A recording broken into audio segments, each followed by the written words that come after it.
The Great Brain Academy by John D. Fitzgerald. Monday evening at 7:25, Tom made his usual announcement.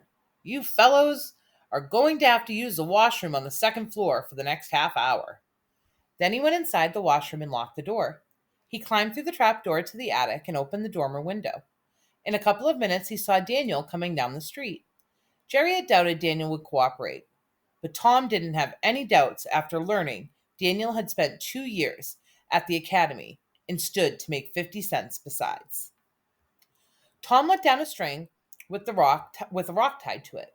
He watched Daniel remove the rock and tie the string to one end of the rope. He then hauled it up, coiled it on the floor, and returned to the washroom. He did his cleaning job and then joined his three friends on Jerry's bunk. Everything went according to plan, he whispered. Tomorrow, you will all start to earn 10%, your 10%. Hold it, Phil said. I thought I had already earned my 10% by getting Daniel to buy the rope for you. You haven't even started to earn it, Tom said. Here is the way we will work it. Two of you will go with me to the washroom at 7:30 tomorrow night. One will have to stay and clean the washroom. The other will go up to the attic with me to help with the rope.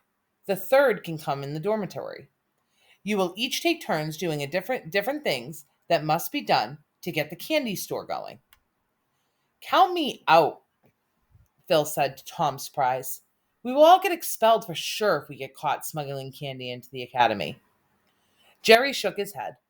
What a worrywart you are, he said with disgust. We haven't even opened the candy store and you're already got us all expelled?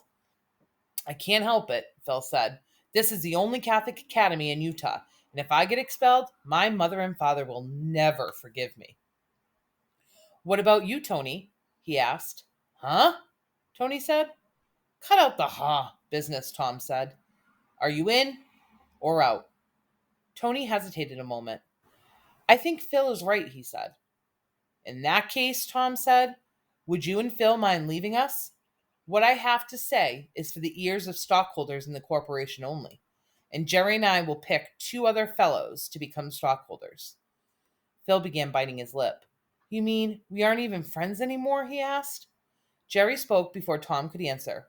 Who wants to be friends with a couple of nervous old worrywarts? He asked. Jerry is right, Tom said.